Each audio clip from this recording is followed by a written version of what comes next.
Okay, so colleagues, this is a video of the latest technology that I found that I think is really going to be a game changer in terms of, or as far as video conferencing platforms go. It's called Kumospace. Kumo is the Japanese word for cloud.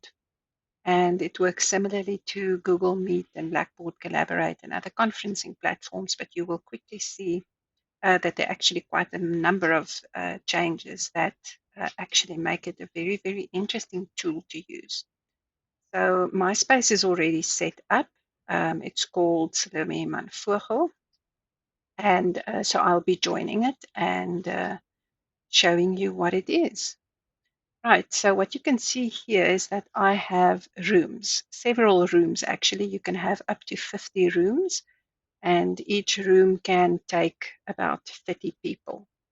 And you can also work across rooms. I'm just going to go into the Deputy Dean's office, and you will see immediately here, if I zoom out, that I am in a room that looks like a real room, and I can actually move around as well.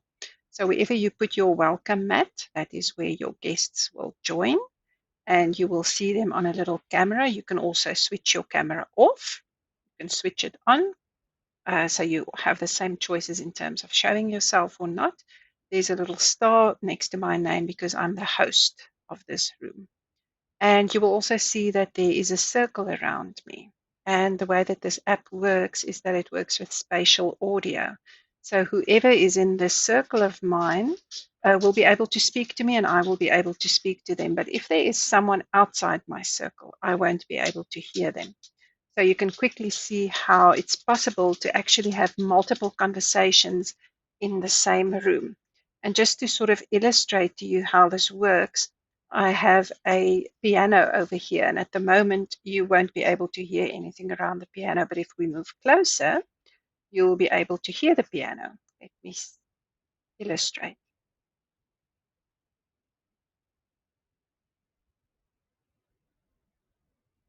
Okay, so if the microphone works correctly, you should be able to hear the piano speaking. If we move away from it further, it will not be as loud. Right, so you can move around the room and you have several things that you can use over here. If you click on this whiteboard, an actual whiteboard opens, the link of which you can share, and you can use the whiteboard, of course, then in this particular space.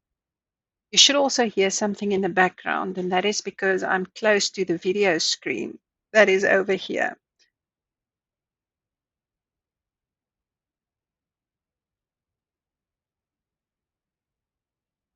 So I'm just going to stop the video, but you can actually put a link there for any video that you would like your guests to look at. And the moment that they move closer to the video screen, they will be able to hear, stop and start it for themselves. So in terms of moving around in this space, there's a map where you can actually look at what you have in the map. You will see that because this is my office, I have, seating space here. There's also, if I click on this table over here on the map, it will take me to this table. There's some activities like chess and word games that you can play. Here's another piano. I can also go and sit and listen to piano music.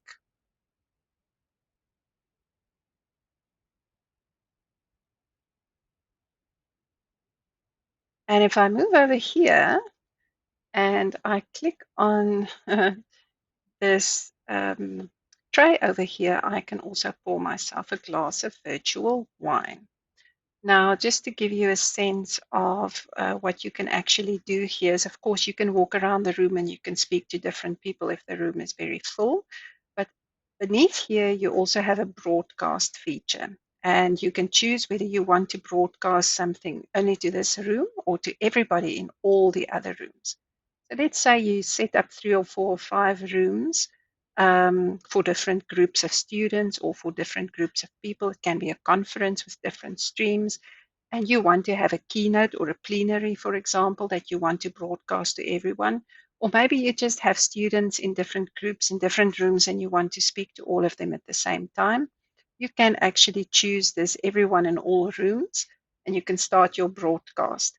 It will immediately pop up here. You can also maximize it if you want to, and you will be able to speak to everyone, no matter whether they are in this room that you are in or whether they are in other rooms. You can also screen share the way that you would normally. If you start your broadcast, it gives me an option here of what it is that I would like to share. I'm not going to do that now, but if you click on share, just like you would in any other video conferencing platform, it will actually allow you the opportunity to do that. Let me actually choose something, and then you can see what it will look like. So you have your little screen over here. You can also maximize it if you want to for everyone in the room, or you can minimize it. And if you click on screen share again, it will stop. Settings over here gives you the option to choose your camera or to choose your microphone. You've got some sound alerts so that if someone enters the room, it plays a sound, a ding dong.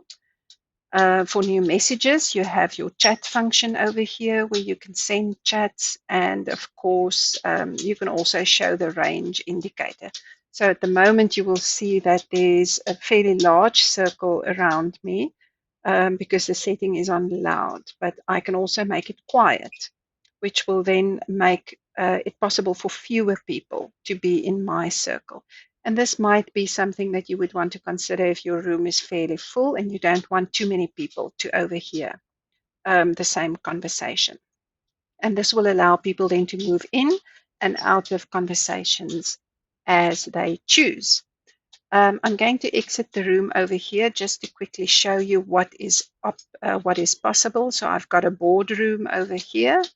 And if I just click on the map, you will see that there's a large space over here for a communal discussion. Everybody can be seated around the table. I've also put a whiteboard there, but you also have separate spaces for separate conversations if people so choose.